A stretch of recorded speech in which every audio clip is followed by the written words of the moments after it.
Good evening, ladies and gentlemen. Welcome to another amazing episode of Real Talk with Kike. I'm your host. I remain your host, Kike Lomatondao. Today, we will be talking about or discussing the hassles involved in obtaining basic form identification in Nigeria. By that, I mean NIN number, international passport, driver license, and others. Over the years, the government has emphasized the need to have at least one of the above means of identification, and more emphasis was placed on national passports, updating banking details, and most recently UTME registration. For the first part of this conversation, we will be looking at the NIN and its initial inclusion into the requirement for the UTME registration.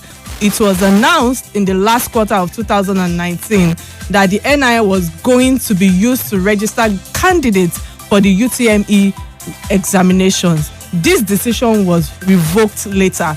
Today, we have Mr. Fabian Benjamin, the PRO for UTME, with us, and he will be shedding more light on this. Hello, sir. Hello, how are you? Good evening, sir. Welcome. Thanks for joining us today on Real Talk with Kike. What would you say are the setbacks the UTME board faces when organizing the examination? Well, our name is Joint Admissions and Matriculation Board, not UTME board. UTME is just one of the functions that we do. Yes, correct.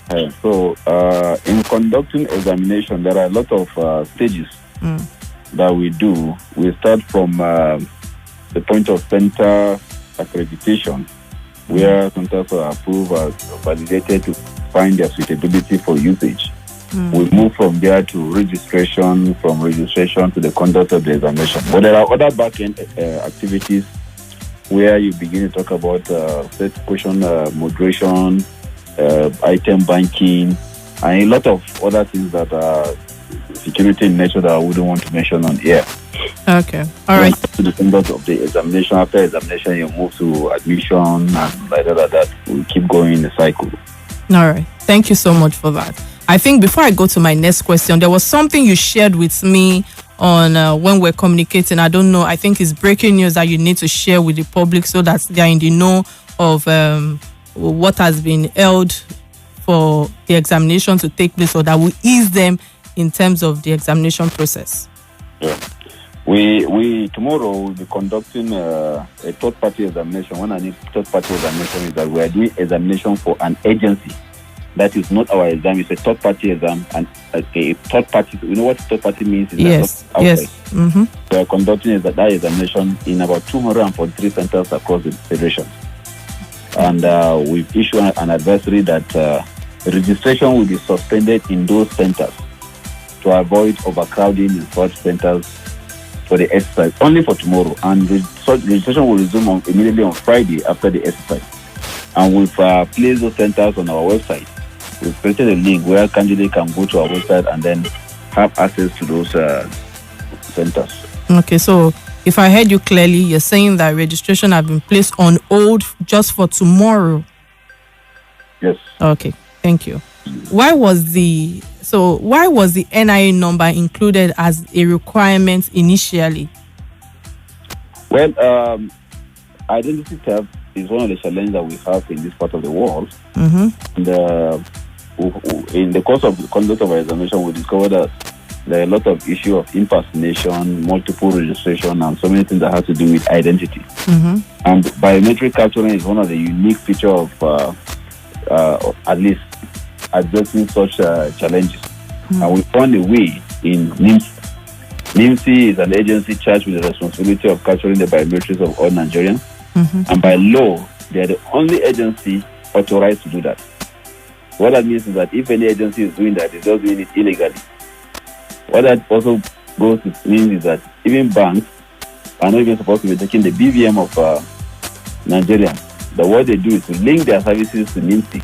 NIMC gives them the biometric, and then they begin to do whatever they want to do with it. So, as a responsive organization, we felt that we should do what the law says we should do.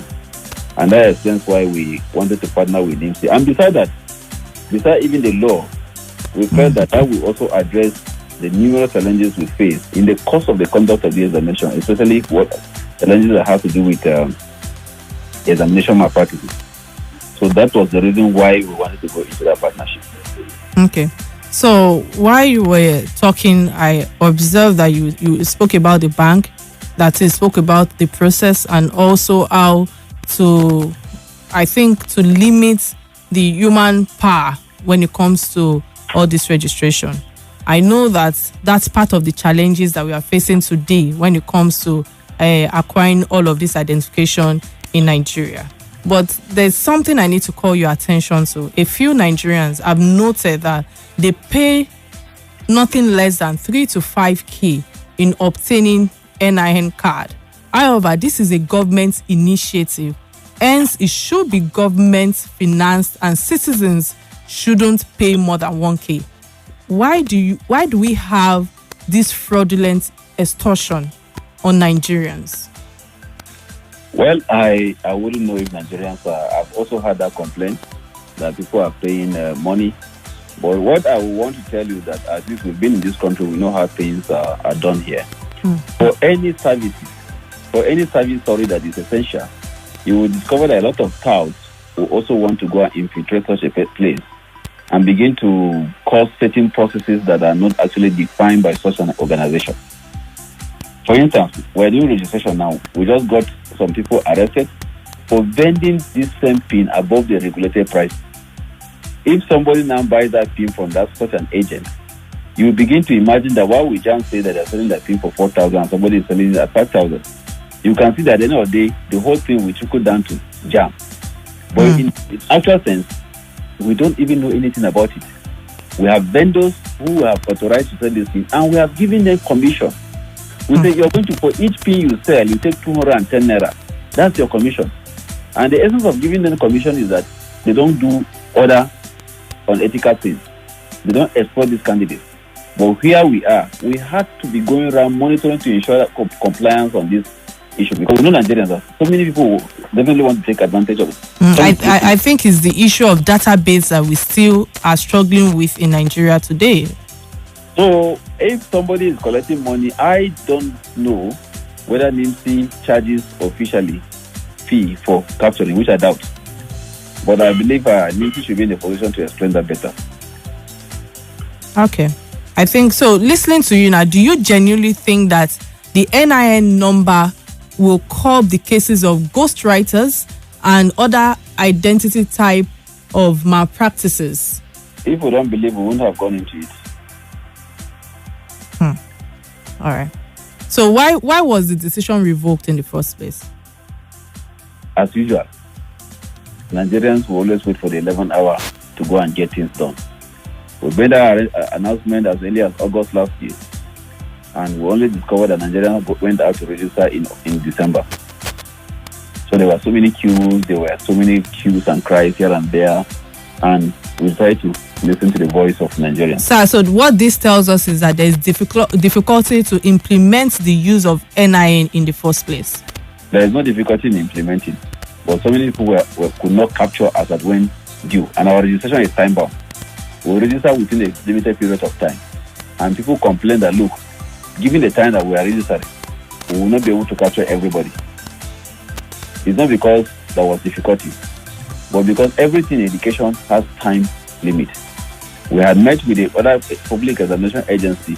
We had agreed on a timetable, and we must follow that timetable, otherwise it will affect other examinations. So, sir, are you saying that the plans to use the NIN means of identification is going to be a future examination means of identification?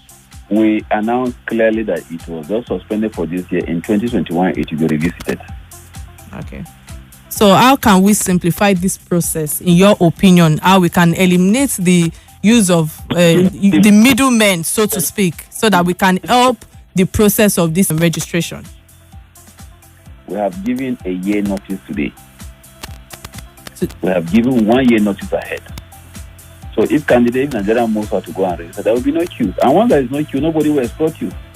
Even the child that exploit Nigeria, they take advantage of the chaos at the center. Okay. So the simplification is that everybody should go there and register on time. Simple. All right. Thank you so much for speaking with us today. We will be opening our phone lines for the audience to please call in and give their own opinions or their experiences that they've been through in terms of registration. I mean, international passports, NIN, and the likes.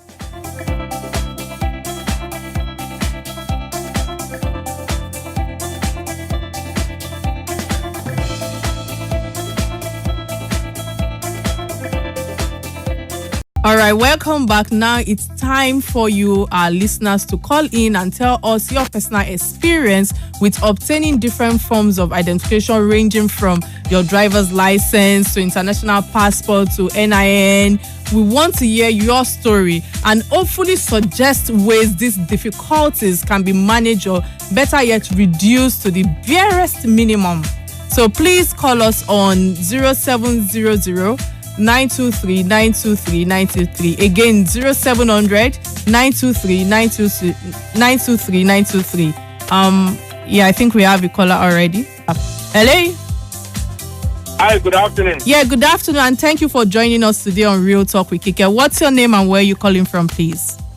My name is Prince Ndubezi. All right.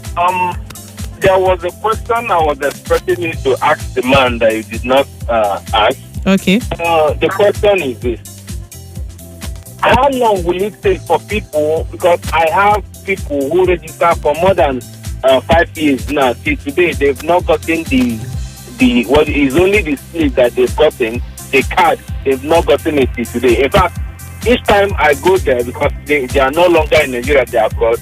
Even last year, they came back. We went together. They said, "Oh, the listing is not available." At the end of the day, what they told us was, the most important thing there is that NIN number, and that number is just the most important thing. Once you have it, it's okay. So what about the card? All right. Continue to slip up and down. All right. Thank you so much. I understand your frustration, but our guest today is a JAMB official. But we understand what you've said. If it's possible, we can communicate with him. If there's any help, you can render by reaching out to any of his followers. Oh, we lost that. Hello. Hello, good afternoon. Yeah, good afternoon. Thank you so much for joining us on Real Talk with Kike. What's your name and where are you calling from, please? My name is Jide and I'm calling from Yaba. Okay. What's your contribution today? Yeah, I'm taking my time to listen to your guest, and he has spoken extensively. Okay. My worry as a Nigerian is that, everything in Nigeria is always very, very hard to obtain, particularly when it comes to obtaining documents. Mm-hmm. Can you imagine paying as much as 70,000 naira for an international passport? 70,000 naira for international passports? Yes. Which office? At the customs office now, at Ikeja. At Ikeja?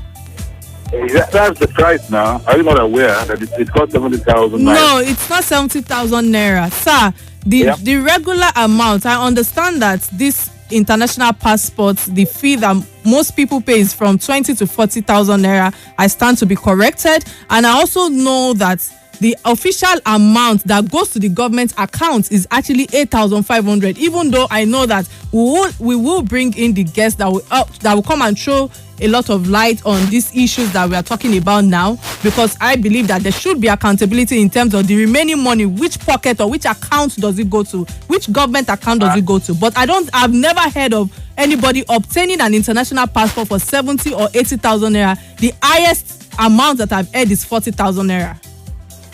Not the whole passport. I'm talking about the e-passport. The e-passport. Oh, okay. Yeah.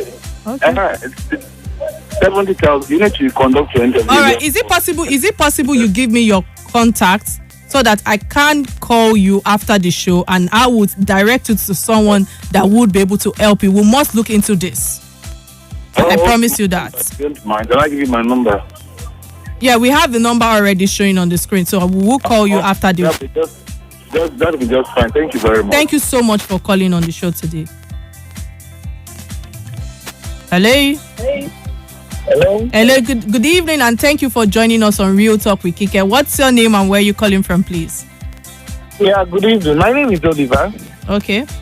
What's your contribution today? That's my phone. Oh, okay. Yeah, I called to add to what the last caller just said. I guess you don't really know what is going on in the customs office or in the immigration office rather.